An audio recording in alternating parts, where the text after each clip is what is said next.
Hello students. तो हमने कल स्पीड और वेलोसिटी देखी थी, क्या होती है।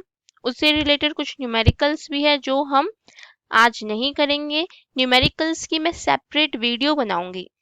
ये वीडियोस में सिर्फ अपन पढ़ेंगे कि ये सब होता क्या है, सारी टर्म्स पढ़ेंगे। न्यूमेरिकल्स के लिए अलग से वीडियो होगी, जिसको न्यूमेरिकल्स करने हैं वो अलग से वो वीडियोस देखे। ओके, तो आज हम पढ़ेंगे एक्सेलरेशन के बारे में कि एक्सेलरेशन क्या होता है। तो बिना किसी देरी स्टार्ट करते हैं हम। एक्सेलरेशन एक्सेलरेशन क्या है? Rate of change of velocity. इसका एग्जांपल देती हूँ मैं आपको। आप लोग जब गाड़ी चलाते हो, ठीक है, आपका दोस्त आपके पीछे बैठा है, आप गाड़ी चला रहे हो, आपका दोस्त बोल रहा है क्या इतनी धीरे गाड़ी चला रहा है, एक्सेलरेट कर थोड़ा। बोलते हैं ना एक्सेलरेट कर। एक्सेलरेट मतलब स्पीड बढ़ा। स्पीड बढ़ाने का मतलब क्या है? अगर आपका दोस्त अभी 30 की स्पीड से गाड़ी चला रहा है, ठीक है, मान लेते हैं 30 किलोमीटर पर आवर की स्पीड से गाड़ी चला रहा है, तो आपने उसको बोला स्पीड बढ़ा, एक्सेलरेट कर, तो वो समझ लो 60 पे चला गया। ओके, इसमें अपन एग्जांपल लेते हैं, इसको किलोमीटर पर आवर की जगह मैं एक बार मीटर पर सेकंड ले रही हूँ। ओके, क्योंकि अपन के लिए कैलकुलेशन इजी हो जाएगी। 30 मीटर पर सेकंड से समझ लो कोई गाड़ी चला रहा है और वो बढ़ा के 60 मीटर पर सेकंड कर दे, कितनी देर में? मान लेते हैं अपन कि वो ये कर रहा है 5 सेकंड के अंदर। ऐसा तो है नहीं आपने उसको बोला कि स्पीड बढ़ा, उसको बिल्कुल टाइम नहीं लगा और 30 से 60 पे आ गया डायरेक्ट। नहीं, उसको कुछ टाइम लगा, 5 सेकंड लगे स्पीड बढ़ने में। ठीक है, तो अब पूछूंगी मैं कि बताओ एक्सेलरेशन कितने से हुआ, उसने कितने से एक्सेलरेट की गाड़ी। एक्सेलरेशन का मतलब क्या हुआ कि वेलोसिटी चेंज हुई। रेट का मतलब कितने, एक सेकंड के अंदर कितनी वेलोसिटी चेंज हुई। Rate of change of velocity का मतलब हुआ या एक्सेलरेट हुई गाड़ी, तो मैं पूछूंगी कितने से एक्सेलरेट की गाड़ी, उसका मतलब क्या हुआ कि एक सेकंड के अंदर कितनी स्पीड चेंज कर ली तुमने। जितनी स्पीड तुमने चेंज की है एक सेकंड के अंदर, वो होती है हमारी एक्सेलरेशन। तो देखो मेरे को पता है कि 5 सेकंड के अंदर स्पीड कितनी चेंज हो गई, 30 से 60 हो गई। कितने का चेंज हुआ? 30 मीटर पर सेकंड का चेंज आया। ठीक है, इनिशियली 30 थी, फिर क्या हो गई, 60 हो गई, तो कितने का चेंज आया? 30 का चेंज आया। ये तो 5 सेकंड के अंदर आया, तो एक सेकंड के अंदर कितना चेंज आएगा? 30/5 कर दूं। वही बात है कि 2 टॉफी 10 रुपए की आती है, तो एक टॉफी कितने की आएगी? 5 रुपए की आएगी। वही कर रही हूँ मैं यहाँ पे। तो एक्सेलरेशन कितना आ जाएगा? 6 मीटर पर सेकेंड स्क्वायर है, पर सेकेंड स्क्वायर। और कैसे आया वो सब बताऊंगी मैं। तो यहाँ पे तुम्हारे दोस्त ने कितने से एक्सेलरेट की गाड़ी? 6 मीटर पर सेकेंड स्क्वायर। मतलब क्या है कि हर एक सेकंड में उसने 6 मीटर पर सेकंड से अपनी स्पीड को बढ़ाया, तभी जाके 5 सेकंड के अंदर 30 से 60 हो गई स्पीड। ये होता है एक्सेलरेशन। समझ में आया? तो अगर मैं इसको फॉर्मूले में लिखना चाहूं तो एक्सेलरेशन क्या है? एक्सेलरेशन है कि कितना चेंज हुआ वेलोसिटी में। चेंज इन वेलोसिटी अभी अपन ने देखा था ऊपर कि 30 से 60 हुआ, तो हमने चेंज देखा, चेंज तो 30 का आया, 60 माइनस 30 किया। Change in velocity upon time taken, change होने में कुछ तो टाइम लगा, वो टाइम कितना लगा, वो होता है हमारा एक्सेलरेशन। तो यहाँ पे हमारी चेंज इन वेलोसिटी क्या है? 60 माइनस 30। ये मेरी क्या थी? Final velocity. ये मेरी क्या थी? Initial velocity. ठीक है, तो मैंने 60 माइनस 30 किया, अपॉन में टाइम लगाया, तो 30/5 इज इक्वल टू 6 मीटर पर सेकेंड स्क्वायर आ गया। ओके, अब इसको अपन कैसे लिखते हैं? एक्सेलरेशन को डिनोट करते हैं ए से, और जो हमारी फाइनल वेलोसिटी होती है इसको v से डिनोट करते हैं, इनिशियल वेलोसिटी को u से डिनोट करते हैं। कल ही मैंने आपको ये बताया था फाइनल और इनिशियल को कैसे डिनोट करते हैं। तो हमारा फॉर्मूला क्या हो जाएगा? a equals to v minus U upon में t। ये मेरा एक्सेलरेशन का फॉर्मूला होता है। कैसे आया वो मैंने आपको बता दिया। फॉर्मूलाज आप खुद बना सकते हो, इतने इजी फॉर्मूलाज है इस चैप्टर। ठीक है, तो acceleration equals to v minus U upon t, final velocity minus initial velocity upon time taken. अब इसकी अपन यूनिट देख लेते हैं कि मीटर पर सेकंड स्क्वायर कैसे आया। तो एक्सेलरेशन क्या है, चेंज इन वेलोसिटी अपॉन में टाइम है। अब आप बताओ वेलोसिटी की यूनिट क्या होती है, मीटर पर सेकंड होती है, ऊपर से टाइम आ गया, टाइम की होती है सेकंड, तो ये टर्म जब नीचे आएगी तो मीटर सेकंड इंटू सेकंड क्या हो जाएगा, मीटर पर सेकंड स्क्वायर। इसको अपन मीटर पर सेकंड स्क्वायर लिख सकते हैं ऐसे, या फिर मीटर पर सेकंड स्क्वायर लिख सकते हैं ऐसे, ठीक है।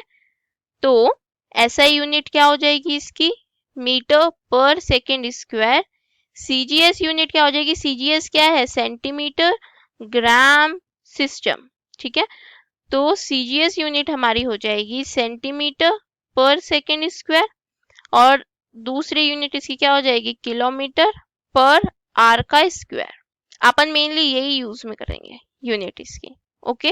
अब हमने देखा था कि स्पीड क्या होती है, स्केलर क्वांटिटी। स्पीड हमारी होती है स्केलर क्वांटिटी, और जो वेलोसिटी होती है वो हमारी होती है वेक्टर क्वांटिटी। अब आप खुद ही बताओ एक्सेलरेशन क्या होगी फिर। एक्सेलरेशन मैंने क्या बोला, चेंज इन वेलोसिटी बोला ना, स्पीड तो नहीं बोला मैंने, change in velocity upon time बोला मैंने। तो इसका मतलब कि एक्सेलरेशन भी हमारी कैसी क्वांटिटी है, वेक्टर क्वांटिटी है। एक्सेलरेशन कैसी क्वांटिटी है, वेक्टर क्वांटिटी है। अब मैं आपको एक बात बताती हूँ, वेक्टर क्वांटिटी को अपन कैसे रिप्रेजेंट करते हैं। जैसे ये मेरा एक्सेलरेशन है, इसके ऊपर अगर मैं एक एरो लगा दूंगी ना, एरो का मतलब क्या है कि डायरेक्शन, ठीक है ना। इसको वेक्टर बोलते हैं वैसे, पर मैं आपको समझाने के हिसाब से बता रही हूँ। अपन जो डायरेक्शंस बताते हैं वो कैसे बताते हैं, एरो में बताते हैं। जो भी हमारे सिंबल बोर्ड्स होते हैं उसके अंदर एरोज ही होते हैं। तो इसलिए अगर किसी टर्म के ऊपर ऐसे एरो बना हुआ है, इसका मतलब क्या है, ये एक वेक्टर क्वांटिटी है, ठीक है। तो एक्सेलरेशन क्या है, वेक्टर क्वांटिटी है। वेलोसिटी भी क्या है, वेक्टर क्वांटिटी है। तो v के ऊपर मैं ये एक एरो लगा दूं तो ये मेरा वेक्टर क्वांटिटी हो जाएगा, ये मेरी final velocity minus initial velocity upon में टाइम। तो एक्चुअल में तो ऐसा लिखा जाता है, लेकिन आप लोगों के अभी वेक्टर और जैसा कुछ है नहीं। जब आप 11th 12th में जाओगे तब आपका वेक्टर आएगा। अगर आप साइंस लेते हो तो आप अभी ऐसे भी लिख दोगे एग्जाम में तो नंबर नहीं कटेंगे, बट एक्चुअल में सही ये है, ओके। तो एक्सेलरेशन एक वेक्टर क्वांटिटी है, चेंज इन वेलोसिटी में फाइनल माइनस इनिशियल किया, ये दोनों वेक्टर क्वांटिटी है, इसलिए ऊपर एरो लगाया मैंने और नीचे टाइम लिख दिया, तो ये हमारा हो जाएगा एक्सेलरेशन। तो इसी के साथ हमारा एक्सेलरेशन की यूनिट हो गई, एक्सेलरेशन वेक्टर क्वांटिटी है, ये सब देख लिया हमने, इसका फॉर्मूला देख लिया। अब एक्सेलरेशन के टाइप्स भी देख लेते हैं। एक्सेलरेशन के टाइप्स क्या हो सकते हैं, पॉजिटिव एक्सेलरेशन होता है एक, और एक होता है नेगेटिव एक्सेलरेशन। पॉजिटिव एक्सेलरेशन का मतलब क्या हुआ, आपने क्या करा है, वेलोसिटी अपनी बढ़ाई है, वेलोसिटी बढ़ाई है तो मतलब पॉजिटिव एक्सेलरेशन। वेलोसिटी कम हुई है मतलब नेगेटिव एक्सेलरेशन। वेलोसिटी बढ़ाई है मतलब आप 30 की स्पीड से चला रहे थे और बढ़ा के 60 कर ली अपनी स्पीड, अपनी वेलोसिटी 30 से 60 कर ली, इसका मतलब क्या हुआ कि एक्सेलरेशन पॉजिटिव हुआ है, आपने एक्सेलरेट की है अपनी गाड़ी को। नेगेटिव मतलब आप 60 की स्पीड से चला रहे थे और सामने से जैसे कोई आया आपने ब्रेक लगाया। ऐसा तो नहीं है ब्रेक लगाते ही आपकी गाड़ी रुक जाएगी, थोड़ा तो आगे जाएगी, थोड़ा तो टाइम लेगी। सपोज 60 से 20 हो गई है आपकी स्पीड, ठीक है, तो इसमें भी कुछ टाइम लगा होगा, समझ लेते 2 सेकंड का टाइम लगा है। स्पीड क्या हो गई, कम हो गई। स्पीड कम हो गई मतलब जो एक्सेलरेशन आएगा वो नेगेटिव आएगा। कैसे आएगा, ये हमारी इनिशियल वेलोसिटी थी, ये हमारी फाइनल वेलोसिटी थी। एक्सेलरेशन का फॉर्मूला तो सेम ही रहेगा हमारा, है ना। तो फाइनल वेलोसिटी 20 थी, इनिशियल 60 थी, अपॉन में 2 लगाया मैंने, तो माइनस का 40 अपॉन में 2 आया, मतलब माइनस का 20 मीटर पर सेकेंड स्क्वायर। माइनस का आया, माइनस का 20 आया, माइनस का 20 मतलब नेगेटिव एक्सेलरेशन। नेगेटिव एक्सेलरेशन मतलब गाड़ी को डी एक्सेलरेट किया है, एक्सेलरेट नहीं किया है, स्पीड कम कर दी है, तो इसको हम बोलते हैं नेगेटिव एक्सेलरेशन। इन सब की डेफिनेशन मैं आपको नोट्स में दे दूंगी लास्ट में रिवीजन वीडियो में, ओके। तो हम नेगेटिव एक्सेलरेशन को कैसे लिखेंगे, ऐसे और पॉजिटिव एक्सेलरेशन को ऐसे, ये है हमारा नेगेटिव एक्सेलरेशन और ये है हमारा पॉजिटिव एक्सेलरेशन। अब हम इसमें डायरेक्शन की ही बात कर लेते हैं। पॉजिटिव एक्सेलरेशन और नेगेटिव एक्सेलरेशन में डायरेक्शन की बात करते हैं। तो पॉजिटिव एक्सेलरेशन में जो डायरेक्शन हम बोल रहे हैं ना कि ये वेक्टर क्वांटिटी है, तो डायरेक्शन का मतलब क्या हुआ यहाँ पे? डायरेक्शन का मतलब ये हुआ कि अगर गाड़ी को हम एक्सेलरेट कर रहे हैं इन the direction of motion, acceleration हो रहा है इन द डायरेक्शन ऑफ मोशन, तब हम बोलेंगे कि वो पॉजिटिव एक्सेलरेशन है। इसका मतलब क्या हुआ कि ये सपोज ये आपकी गाड़ी है, आप आगे की तरफ जा रहे थे, ठीक है, आपने इसको एक्सेलरेट किया, एक्सेलरेट करोगे तो भी ये गाड़ी आगे की तरफ ही जाएगी, ठीक है, मतलब गाड़ी आगे की तरफ जा रही थी, हमने स्पीड को बढ़ाया ताकि गाड़ी आगे की तरफ ही जाए, in the direction of motion ही हम एक्सेलरेट कर रहे हैं, तो इसका मतलब क्या हुआ? ये हुआ पॉजिटिव एक्सेलरेशन। नेगेटिव एक्सेलरेशन क्या हुआ? हम अपोजिट डायरेक्शन में मोशन कराना चाह रहे हैं। मतलब क्या हुआ कि अगर सामने से कोई गाड़ी आ रही है तभी हम ब्रेक लगाएंगे, सपोज सामने से कोई गाड़ी आ रही है यहाँ से, तभी हम ब्रेक लगाएंगे, हम क्या कहेंगे कि नहीं नहीं एक्सीडेंट नहीं होना चाहिए, रुको रुको रुको, है ना, तो अपन यहाँ पे ब्रेक लगाएंगे। तो जब हम ब्रेक लगाएंगे तो एक्चुअल में गाड़ी तो क्या है, आगे जाना चाह रही है, गाड़ी आगे जाना चाह रही है, डायरेक्शन ऑफ मोशन आगे है, लेकिन हम क्या कर रहे हैं? ब्रेक लगा रहे हैं। हम मोशन आगे की तरफ नहीं करना चाह रहे हैं। हम अगर मोशन आगे की तरफ नहीं करना चाह रहे हैं, इसका मतलब हम अपोजिट जा रहे हैं मोशन के, हम मोशन के खिलाफ जा रहे हैं। मोशन बोल रहा है कि नहीं आगे चलो, हम कह रहे हैं नहीं हम आगे नहीं जाएंगे, हम मोशन के खिलाफ जा रहे हैं, मतलब नेगेटिव एक्सेलरेशन हो रहा है, नेगेटिव एक्सेलरेशन हो रहा है। इसका मतलब हम इसको ऐसे रिप्रेजेंट करेंगे, इसको डी एक्सेलरेशन भी बोला जाता है। ओके, तो ये है कि एक्सेलरेशन कैसे डायरेक्शन भी होती है इसकी। चलो एक इंटरेस्टिंग क्वेश्चन पूछती हूँ कि आप मुझे ये बताओ कि अपन कैसे एक्सेलरेशन करा सकते हैं बिना वेलोसिटी को चेंज करे, विदाउट, सॉरी वेलोसिटी नहीं, स्पीड, हम बिना स्पीड को चेंज करें। हम स्पीड को 30 से 60 पे नहीं लेके जा रहे हैं, हम हमेशा 30 पे ही गाड़ी चला रहे हैं, 30 पे ही गाड़ी चला रहे हैं। तो बताओ कि हम एक्सेलरेशन कैसे करा सकते? बहुत इंटरेस्टिंग है, देखो कैसे करा सकते हैं हम एक्सेलरेशन। इस केस में स्पीड तो हम 30 ही रखेंगे, ठीक है। एक्सेलरेशन क्या है? एक वेक्टर क्वांटिटी है, वेक्टर क्वांटिटी मतलब इसके पास मैग्नीट्यूड भी है और डायरेक्शन भी है, ठीक है।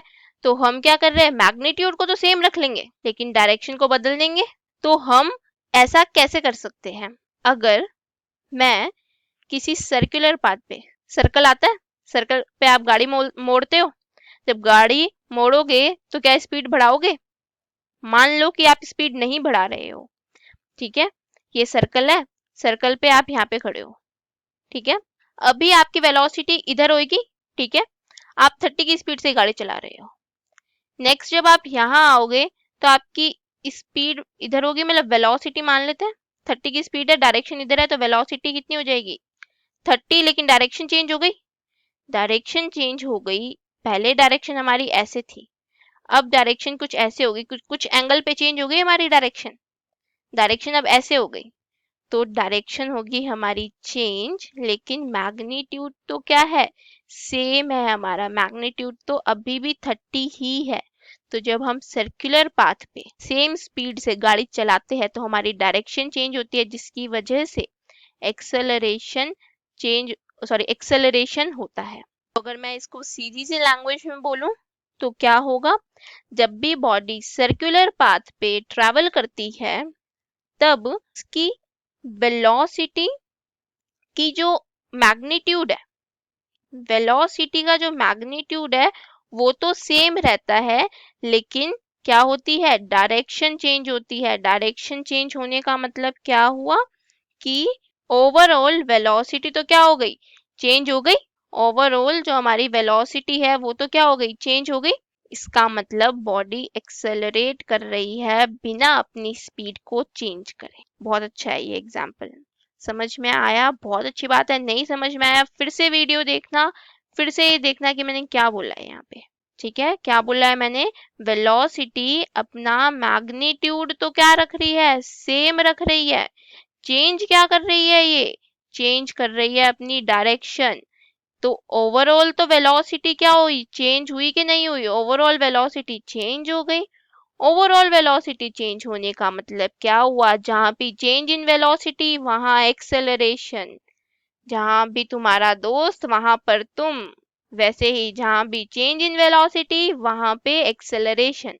तो इस तरीके से एक्सेलरेशन हो रहा है विदाउट चेंजिंग दी स्पीड। ठीक है, तो आई होप कि आपको एक्सेलरेशन समझ में आया होगा क्या है। नेक्स्ट इसे रिलेटेड न्यूमेरिकल्स की मैं अलग से वीडियो बनाऊंगी।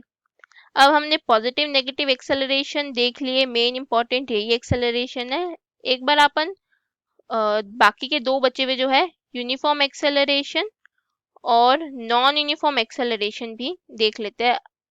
हमने uniform motion, non uniform motion, uniform speed, non uniform speed ये सब देखा है, तो आप खुद ही समझ जाओगे यूनिफॉर्म एक्सेलरेशन और नॉन यूनिफॉर्म एक्सेलरेशन का मतलब क्या है।